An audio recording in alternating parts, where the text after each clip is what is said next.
사도행전 27장 1절입니다. 우리의 배 타고 이달리아로 갈 일이 작정되매 바울과 다른 죄수 몇 사람을 아구사도 대의 백부장 율리오란 사람에게 맡기니 아시아 해변 각처로 가려 하는 아드라무떼노 배에 우리가 올라 행선할세 마게도냐의 데살로니가 사람 아리스다고도 함께 하니라.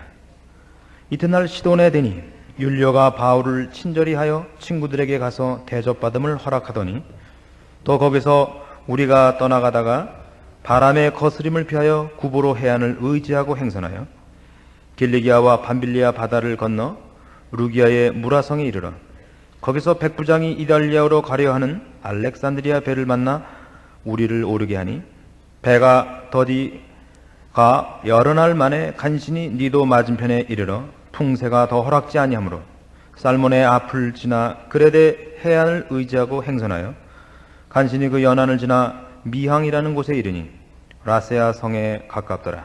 8절 말씀까지 봉독했습니다. 사도 바울은 이제 배 타고 이탈리아로 떠나갑니다. 주님의 명령대로 그리고 그가 가진 복음의 열심대로 이제 마지막 선교지인 로마를 향하여 나갑니다. 잠시 여기서 우리가 바울의 생애를 되짚어 볼 필요가 있습니다. 바울은 열심 있는 그 민족주의자였고 하나님을 사랑하는 열심이 남보다도 또 뛰어났던 사람이고 지식이 많은 사람이고 뛰어난 학자일 수도 있었습니다. 그러나 그가 그 모든 것을 가지고 주의 복음을 반대했었고 주를 만나서 회심하고 그 극적인 회심 이후에 다시 주님의 사도로 부르심을 받고 3차 전도 여행을 거치는 동안 많은 열매를 거두고 그리고 고생도 많이 합니다. 오늘 27장에 등장하는 이 사건이 우리에게 감회가 깊은 것은 우리가 척 생각하듯이 바울에 대한 역사적인 칭송, 그의 풍성한 열매들로만 그를 생각할 것이 아니라 그가 지금 처해 있는 현실을 우리가 다시 한번 곰곰이 생각한다면 이 장면은 그냥 넘어갈 수 없는 여러 가지 내용들을 우리에게 주게 됩니다. 그가 그 많은 고생 속에서 끝이 아무런 보상 없이 더 큰 고생으로 나아가고 있다는 것을 잊지 않아야 됩니다. 그는 억울한 일을 많이 당했고 무고를 당하고 그리고 몇 번씩 목숨이 왔다 갔다 하는 난관을 거쳐서 이 자리에까지 왔습니다. 마지막에 사로잡혀서 몇 년 동안을 옥중에서 보내고 그리고 그에게 주어진 변명의 시간들을 통하여 온유하고 겸손하게 그리고 사랑의 차원에서 자신을 변명합니다. 어느 모로 보나 그에게 흠이 있을 수도 없고 잘못된 일이 있지도 않습니다. 그러나 그는 우리식으로 말하면 더 큰 환난을 향하여 나갑니다. 말하자면 세상적으로 평가하자면 실패되고 있는 것이지요. 그러나 우리가 지금 바울이 이 배 타고 가는 장면을 보고 실패라고 여길 사람은 아무도 없습니다. 여기에 바로 현대 신자들의 큰 오해의 소지가 있습니다. 바울이 당하고 바울이 억울하고 바울이 더 큰 환난으로 나가는 데 대해서는 당연시하며 그래야 된다고 생각하면서도 우리의 신앙 현실에서 이런 어려움이 생길 때 아멘 하는 사람을 찾아보기는 참 어렵습니다. 요 근래에 오늘 어떻게 순서상 이 설교가 등장을 했습니다만 마침 이 설교가 필요한 시대가 되었다는 것은 조금은 아이러니컬하다고 생각이 듭니다. 우리나라는 한동안 경제 부흥이 잘 이루어져 오다가 요즘 어려워지기 시작을 했습니다. 누구나 어렵다 그럽니다. 건축업자도 어렵다 그러고 수출업자도 어렵다 그러고 누구나 어렵다 그럽니다. 노동자들도 옛날에 비하면 상상할 수 없는 임금을 받고 있으나 그러나 물가가 그 이상으로 뛰어서 역시 어렵긴 마찬가지입니다. 모두가 어려운 시점에 와 있습니다. 근데 그 중에 다른 어려움에 대해서는 제가 논평을 할 이유도 없고 자격도 없습니다만 신자에 관해서 제가 논평을 해야죠. 그래서 오늘 그 논평을 해야 됩니다. 70년대 이후로 시작된 한국 경제의 고속 성장으로 우리 이 보통 얘기하는 이 강남에 사는 똑똑한 분들이 능력과 실력을 발휘하여 일찌감치 회사 내에서 고속 승진을 거듭했습니다. 나중엔 그가 가진 실력과 능력으로 더 이상 갈 수 없는 자리까지 갔고 결국 기업주와의 문제가 생깁니다. 기업주는 돈을 냈을 뿐이지 꼭 능력 있는 사람은 아닌 경우가 많았거든요. 그래서 아무리 많은 대접을 받는다 할지라도 그 위상이 기업주의 그 고유의 영역까지 흔드는 실력 발휘가 되니까 서로 헤어질 수밖에 없는 자리에 이르러서 많은 분들이 젊은 나이에 이제 독립해서 그의 실력과 능력으로 새로운 사업을 시작한 분이 많이 있습니다. 그러나 한참 우리나라가 경제 상태가 좋을 때는 실력과 능력만으로 일을 하는데 어려움이 없었습니다. 그러나 요즘같이 어려워지자 자금 소통이 잘 안 되는 겁니다. 원래 우리나라 기업주들은 실력 이전에 충분한 자본을 가지고 시작을 한 사람들이고 보통 경영인들, 그래서 새로운 창업을 서둔 이들은 실력과 능력으로 시작을 한 분들이었습니다. 그래서 생애 처음으로 좌절을 맛보는 사람들이 생겨나기 시작을 했습니다. 학교 다닐 때도 1등을 놓친 적이 없고 가고 싶은 학교, 가고 싶은 과, 하고 싶은 결혼, 살고 싶은 집, 타고 싶은 차, 안 해본 게 없고 그리고 손댄 곳마다 실패해 본 적이 없는데 드디어 말년에 와서 50이 넘어서 드디어 사업에 실패를 하기 시작을 한 겁니다. 저는 불신자들에 관해서 얘기하는 것이 아닙니다. 신자들에 해당하는 대목에 대해서만 얘기합니다. 드디어 그가 자기가 당한 실패에 대해서 참지 못하기 시작을 했습니다. 여기가 이제 오늘 바울의 이 사건과 연결해서 우리의 신앙을 물어볼 자리인 것입니다. 왜 우리에겐 실패가 일어나면 안 되는가요? 라고 묻고 싶은 겁니다. 왜 신자에게는 난관이 닥치면 안 되는 것입니까? 여기는 신앙 이전에 우리가 풀어야 할 여러 가지 복합적인 우리 사회의 문제가 있습니다. 이런 문제가 있죠, 1차적으로. 우리나라는 너무 치열한 교육 경쟁국입니다. 그래서 공부만 잘하면 모든 것을 용서합니다.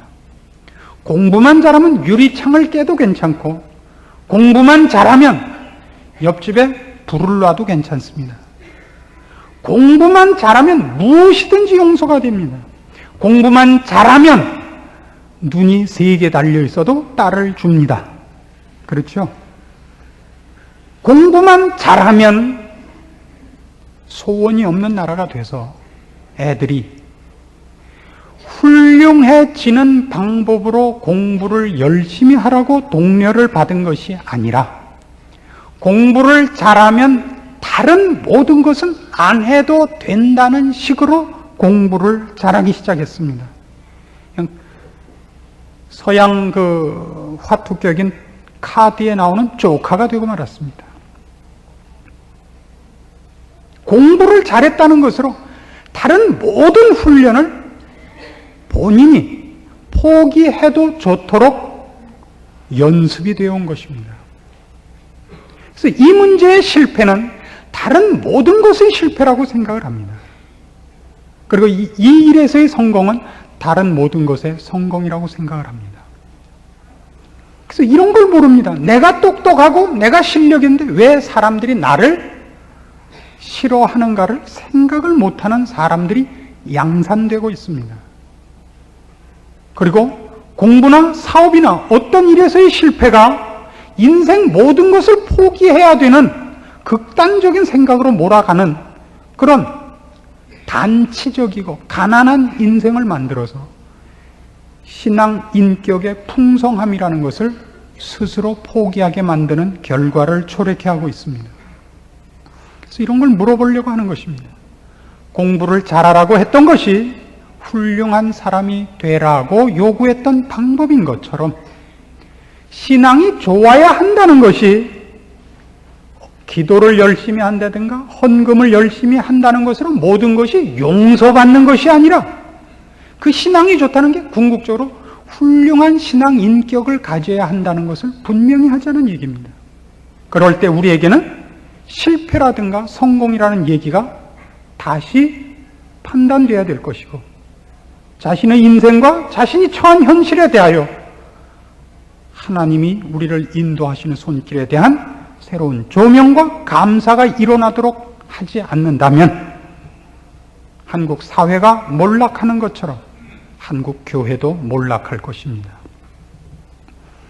여러분의 자녀가 공부는 잘해서 서울에 있는 대학을 가게 될지는 몰라도 사람 구실은 못하게 될 수 있는 것과 같은 위기감을 가지고 이제 오늘 이 본문의 내용을 따져보기로 합시다. 바울은 이 일에 대하여 아무런 불만이 없었던 듯 싶습니다. 앞으로 우리가 27장, 28장을 연결해서 이어보면 아시게 됩니다만 이 가는 길이 보통 험난한 길이 아닙니다.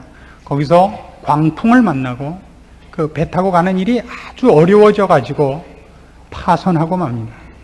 그래서 모든 짐을 잃어버리고 파선했을 때 죄수들이 도망갈까 봐 그 호송하던 군인들이 죄수들을 죽이려고 하는 사건도 생기고 아주 어려움을 당합니다마는 이 글을 쓰고 있는 누가는 거기에 바울이 어떤 불만이나 불평이나 비명이 있었다는 기록을 하고 있지 않습니다.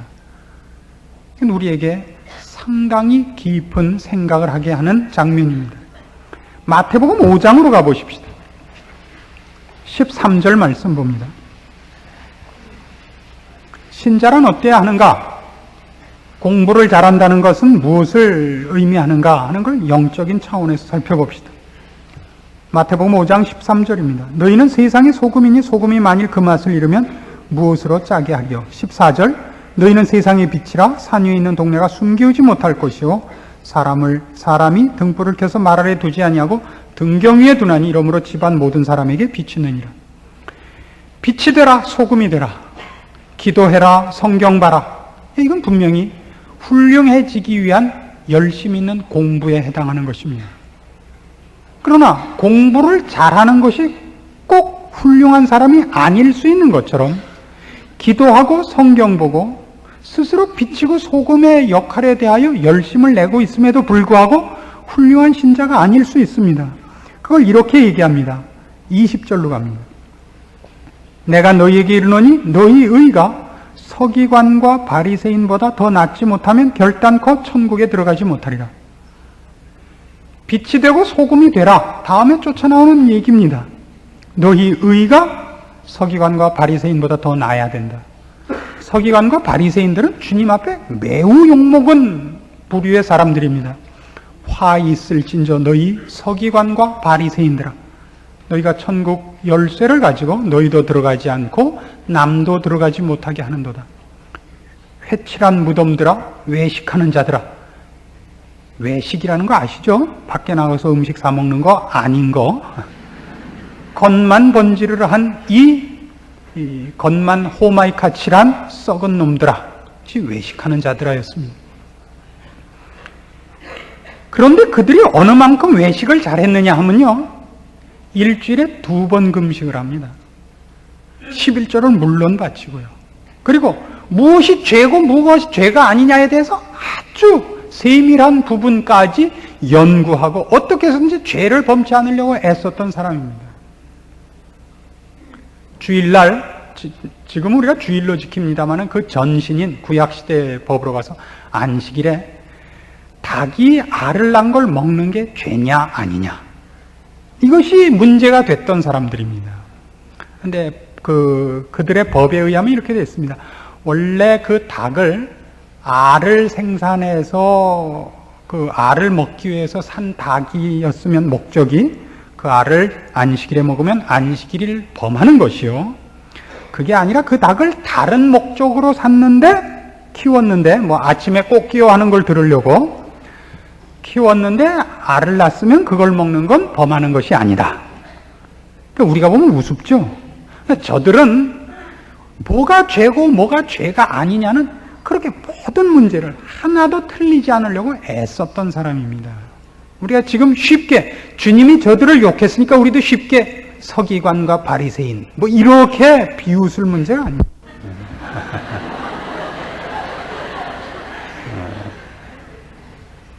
주 목사님 뒤에서 뭐 주문 외우셨어요? 이런 일이 없었는데 주님께서는 이 사람들이 낸 열심보다 더 내야 된다는 겁니다. 한편으로는 꾸중을 하면서도 도대체 무슨 문제냐 하는 거죠. 그 서기관과 바리새인보다 더한 의가 뭐냐? 예가 나옵니다. 21절 옛사람에게 말한 바 살인치 말라 누구든지 살인하면 심판을 받게 되리라 하였다는 것을 너희가 들었으나 나는 너희에게 이르노니 형제에게 노하는 자마다 심판을 받게 되고 형제를 대하여 라가라 하는 자는 공회에 잡히게 되고 미련한 놈이라 하는 자는 지옥불에 들어가게 되리라. 첫 번째로 생각하는 것은 이 분노에 관한 법칙입니다. 분노의 법.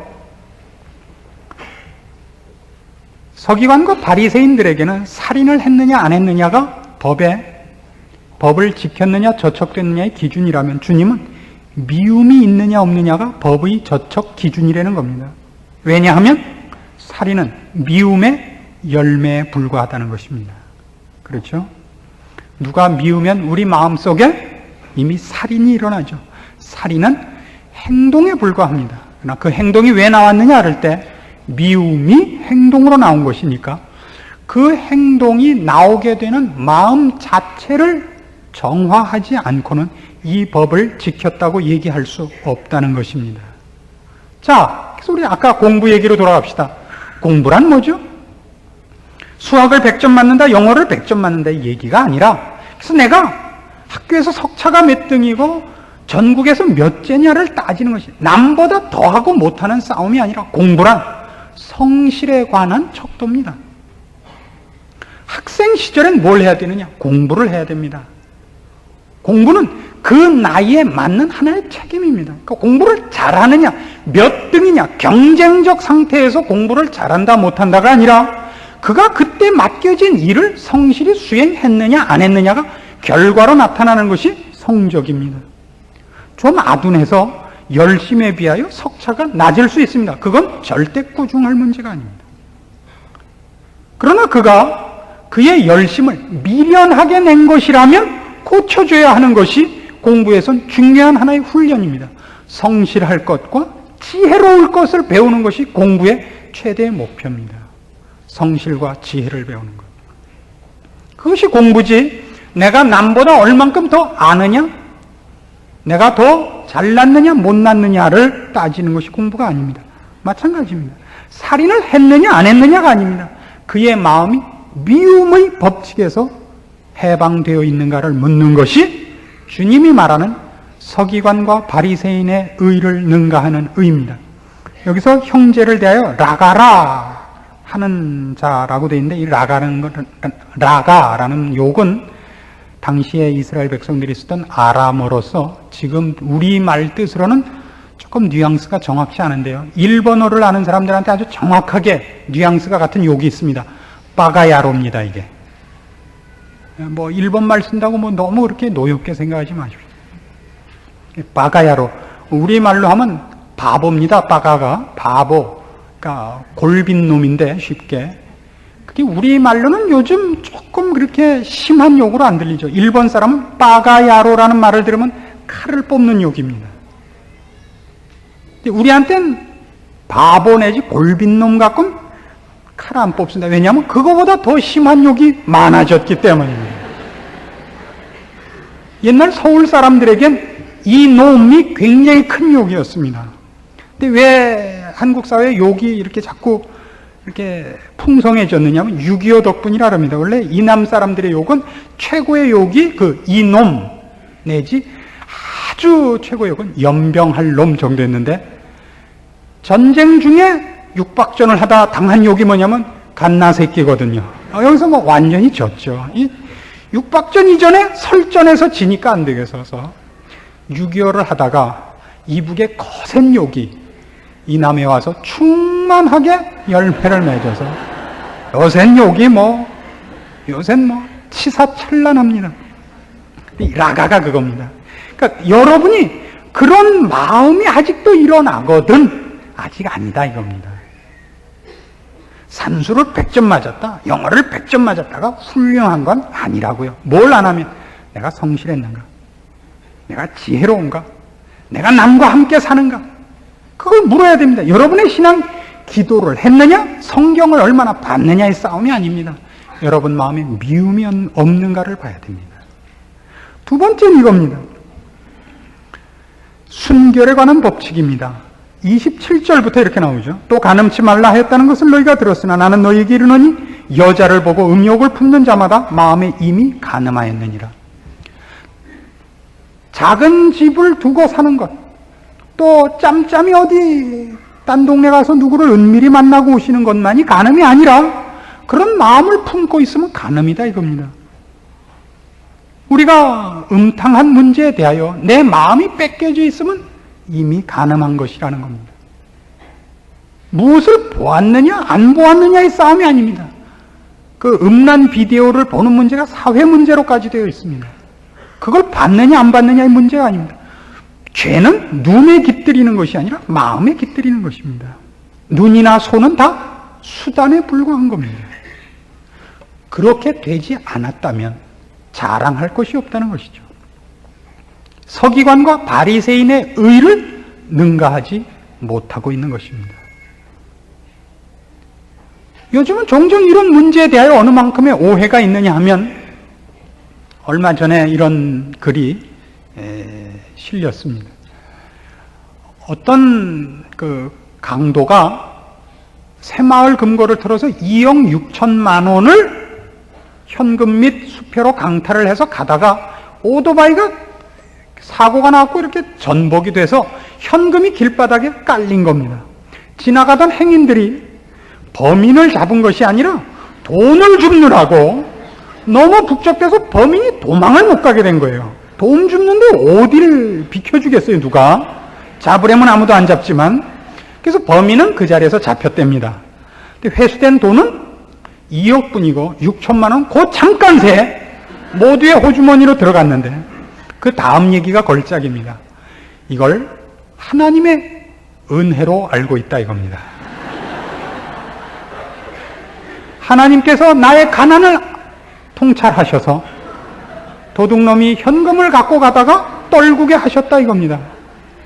이건 큰일이죠. 그건 어디서 우리가 누구를 사기치고 강탈하고 한 죄와 하나도 다를 것이 없는 겁니다. 똑같은 죄입니다. 그것이 얼마나 열매를 맺었느냐의 싸움이죠. 우리는 여기까지 와 있는데 사실 우리는 이런 부분에 대해서는 별로 마음에 죄책감이 없습니다. 세 번째는 진실의 법칙입니다. 33절에 가시면 옛사람에게 말한 바 헛맹세를 하지 말고 내 맹세한 것을 주께 지키라 하였다는 것을 너희가 들었으나 나는 너희에게 이르노니 도무지 맹세하지 말지라. 헛맹세를 하지 말고 맹세한 것을 지키라. 이것이 율법을 지키는 법이라고 배웠다면 서기관과 바리새인의 의를 능가하는 의란 뭐냐? 맹세하지 말라는 겁니다. 여기 이런 깊은 뜻이 있습니다. 네가 한 말이 진실이라는 걸 증명하기 위해 하나님을 동원해야 되는 정도라면 너는 진 거다 이거예요. 다른 사람들이 네 말은 사실일 것이라고 믿도록 네 인생과 삶을 쌓아오라 이겁니다. 맹세하지 말고. 이것이 서기관과 바리새인의 의를 능가하는 의입니다. 이번 성적이 너 10등 안에 들었으면 이거 사주고 20등하고 10등 사이면 본전이고 20등 밑으로 가서 넌 죽인다. 이거는 뭘 의미하냐 하면 자식에 대해서 공부하는 자식의 태도에 대해서 부모가 불만이 있는 것이죠. 불만이 있지만 그래도 성적이 좋다면 내가 가만히 있겠지만 그러나 그렇지 않다면 넌 죽인다예요. 그러나 자식이 성실했으면 뭐라 그러겠어요? 자식이 걱정하는 데 대해서. 야, 성적이 아무르면 어떠냐? 네가 성실했는데. 그렇죠? 똑같습니다.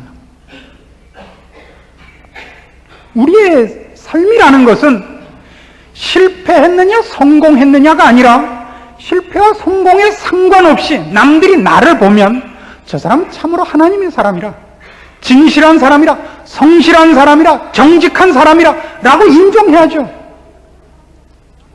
내가 사람들에게 참다운 대접을 받지 못하고 억울한 일을 당하면 남들이 보고 저긴 뭔가 곡절이 있을 것이다, 저 사람은 그럴 사람이 아니다, 이걸 받아내야죠.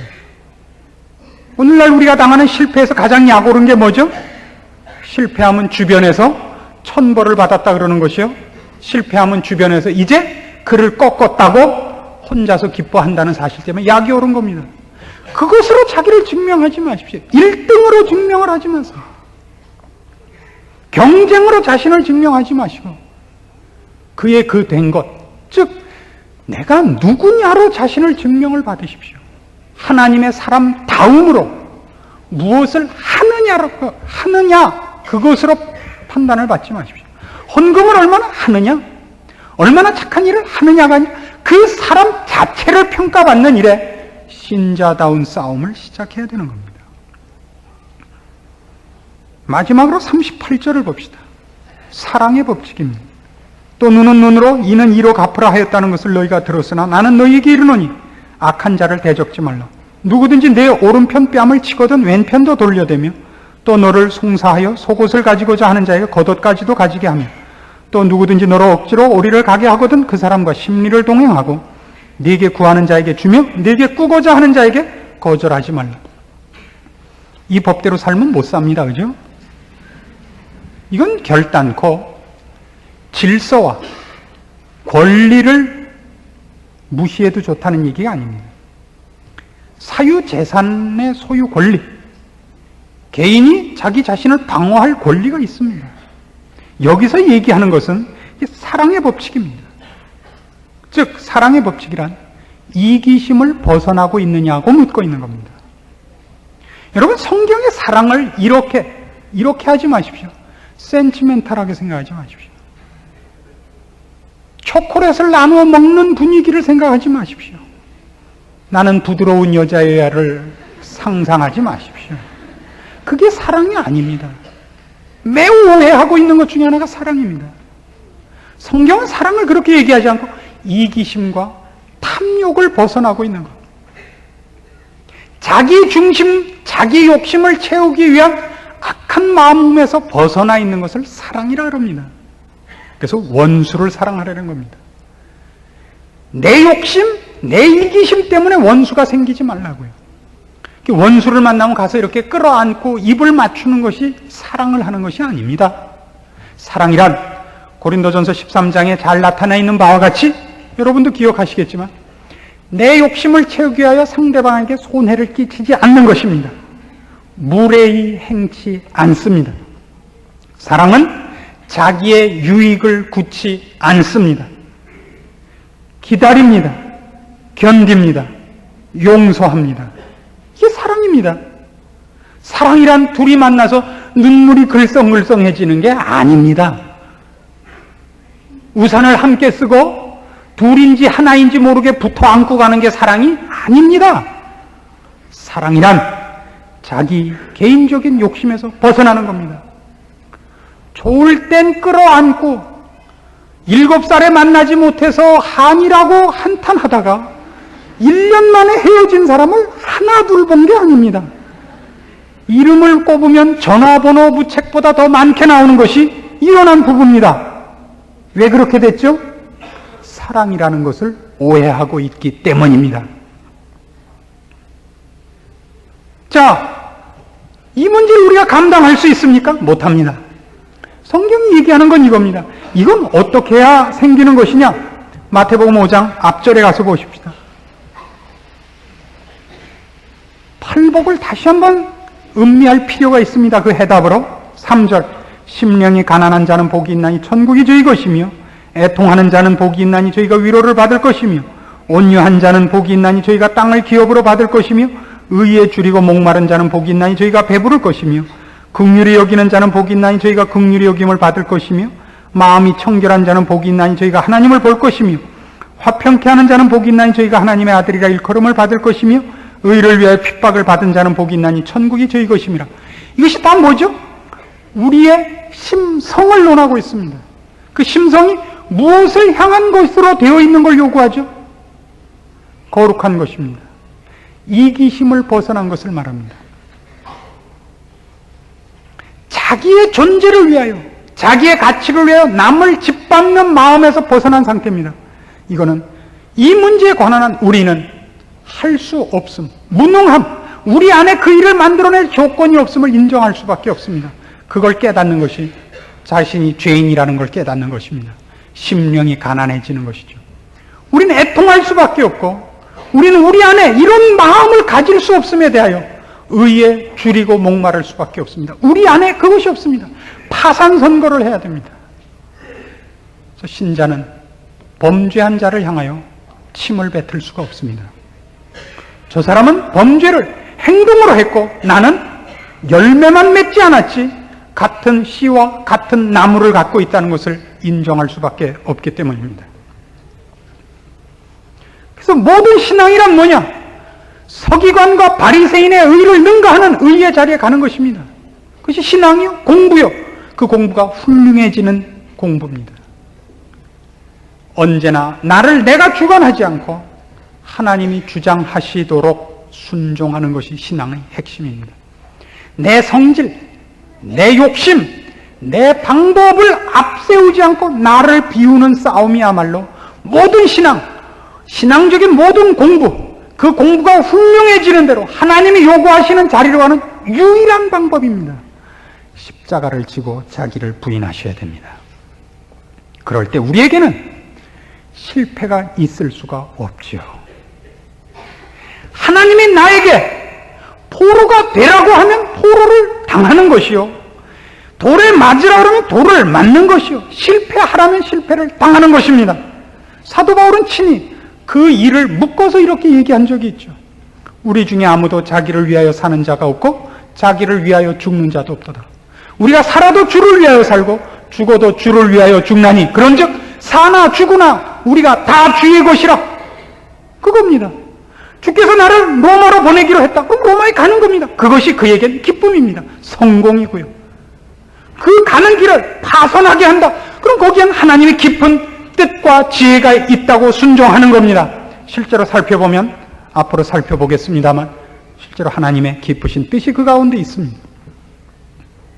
그건 그에게는 기쁜 길이요, 자랑스러운 길이요, 충성된 길이요, 감격할 길이지 한탄과 눈물과 비명 지를 길은 아닙니다. 실패가 없으니 좌절이 없습니다. 자존심이 상할 일이 없습니다. 하나님의 일과 세상의 일의 근본적인 차이는 여기에 있는 것 같습니다. 하나님이 우리에게 내리는 모든 어려움은, 난관은 그것이 우리에게 결국 복을 결실케 합니다. 더 높은 경지로, 더 깊은 차원으로 우리를 인도하는 것을 우리가 경험으로 합니다. 세상이 주는 것은 우리를 경박하게 하며 생각할 틈을 갖지 않게 하며 꼭 경쟁하게 합니다. 세상의 것으로 친구끼리 만나서 얘기를 하고 와보십시오. 나 이번에 차 바꿨다. 나 이번에 다이아 반지 샀다. 나 이번에 미국 관광하고 왔다. 그래서 그날 저녁 꼭 그 친구 집은 부부싸움 하지 않습니까? 내가 학교 다닐 때 걔보다 못한 게 뭐 있어서 내가 어쩌다 당신 같은 쪼다고 결혼을 해서 이런 굴욕을 당해야 하는가? 넘겨주고 나눠주는 것이 싸움과 시샘과 갈라섬밖에 없다는 걸 아십니까? 여러분의 실패가 무언가를 직시하십시오. 여러분의 실패는 세상에서의 실패가 아니라 지금 신앙적인 실패입니다. 그리고 우리는 그 실패를 두려워하지 않고 세상에서 승리하려고 그러고 세상 문제에서만 성공하려고 합니다. 우리의 자녀가 못되게 크는 것 같이 지금 시대 교인들은 못되게 크고 있습니다. 자식이 못되게 크면요, 부모 책임입니다. 그건 다리를 하나 자르는 한이 있어도 가는 피 말라는 요구 이렇게 나옵니다. 만일 네 눈이 너로 실족해 하거든 빼어버리라. 만일 네 손이 너로 실족해 하거든 잘라버리라. 온몸이 성하고 지옥불에 던지우는 것보다 불구가 되어 천국에 가는 게 낫다. 그렇습니다. 자식이 전자오락에서 헤어나지 못하면 오른쪽 손가락을 자를 수밖에 없습니다. 그 각오로 여러분이 자녀를 가르쳐야 됩니다. 똑같은 심정으로 신자가 신자답게 크지 않으면 목사가 여러분의 눈을 뺄 수밖에 없습니다. 딱 끝나고 저기 줄 서서 기다려 주십시오. 꼭 해야 되는 부모의 책임이에요. 훌륭해지기 위해 우리가 치러야 할 마땅한 복된 과정입니다. 실패치 않는 신자로서 새롭게 여러분의 현실과 인생을 점검해 주십시오. 기도하겠습니다. 하나님 아버지 은혜를 감사합니다. 우리의 가는 길을 다시 한번 서서 주님 앞에서 점검할 기회를 주시옵소서. 내가 세상에서 성공하고 있는가, 하나님 앞에 성공하고 있는가 묻게 하시고, 내가 주를 위하여 실패하고 있지 않은가 깊이 자신을 돌아보게 하사 우리의 인생이 주의 이름으로 실패하는 자 없게 하시옵소서. 세상의 실패가 우리에게 영적인 유익을 낳는 줄 알게 하시고, 우리의 인생길이 주님의 손에 의탁되어야 되는 것을 알고 겸손히 충성하는 자리로 돌아오며 성실한 열심을 내기로 결심하는 마음을 주의 말씀을 들은 모든 신자들에게 허락하사 저들의 생애를 주 안에서 승리케 하시옵소서. 예수님의 이름으로 기도합니다. 아멘.